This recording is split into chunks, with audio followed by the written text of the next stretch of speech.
Hey there, ever had one of those moments?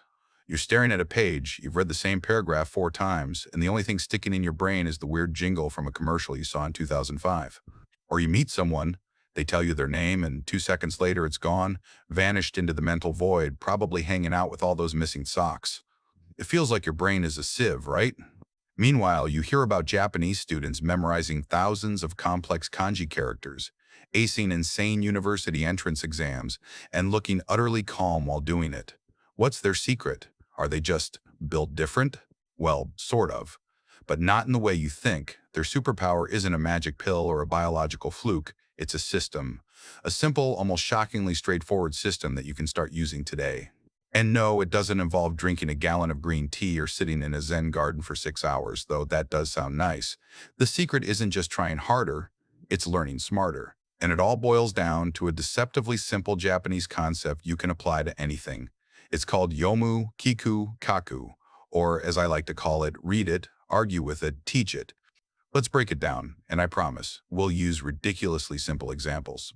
Step 1. Yomu, the read. But not like you usually do. This isn't your typical lazy eyes glazing over the words read. This is a focused, single-tasking mission. Imagine your brain is a detective and the book is a suspect. You're not just listening to its story, you're looking for clues for the main idea. Here's the trick. You do it in short, intense bursts. Let's say you're trying to learn how photosynthesis works. Instead of reading the whole chapter and hoping it sticks, you set a timer for 15 minutes. Your only job in those 15 minutes is to answer one question. What is the one big thing this section is trying to tell me? You'd read and think, okay, plants, sunlight, make food, got it. The one big thing is that plants use sunlight to make their own lunch. That's it. You've just identified the core. You found the trunk of the tree before worrying about every single leaf. Most of us try to swallow the whole forest at once and just get a mouthful of bark. This way, you get the solid core first. Step 2, Kiku, the listen, the argument. This is where the magic happens. Kiku means to listen, but we're going to use this in a fun way.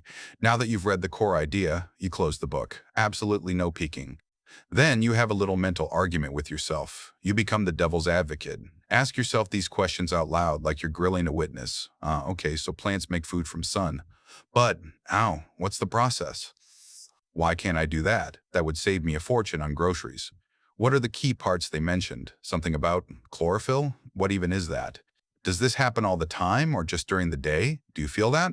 That slight panic, that mental sweat, that's your brain realizing, oh crap, I don't actually know the details. This feeling is gold. It's the feeling of a gap in your knowledge being exposed.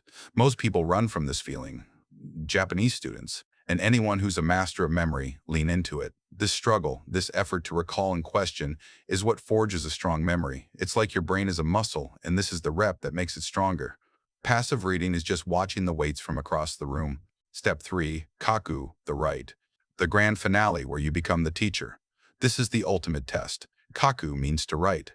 But we're not talking about copying notes word for word. That's just busy work for your hand. Here's what you do. Take a blank piece of paper. At the top, write the topic, how photosynthesis works. Now, teach it.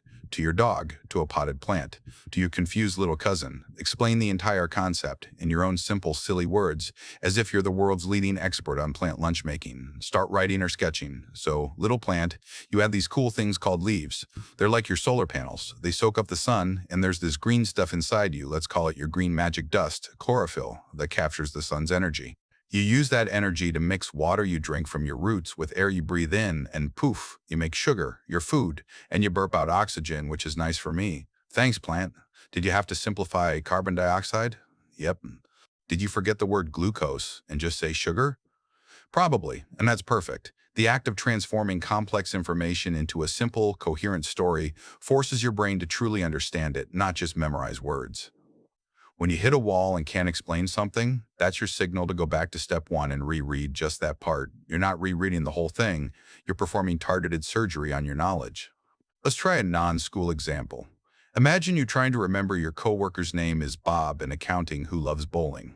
Wansi, Yomu, read, you meet him. You notice his name is Bob. He says, I love bowling on Fridays. That's your information. Kiku, argue, you walk away and think, okay, his name is Bob. Bob, like SpongeBob, and he bowls. What's a funny image? SpongeBob wearing a bowling shirt, throwing a giant pickle instead of a bowling ball down a lane.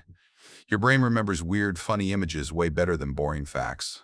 Kaku, right? Teach. Later, you tell your partner, met the funniest guy in accounting today. His name is Bob. And get this, I instantly pictured him as SpongeBob going bowling. By teaching this silly story to someone else, you've just cemented it in your mind.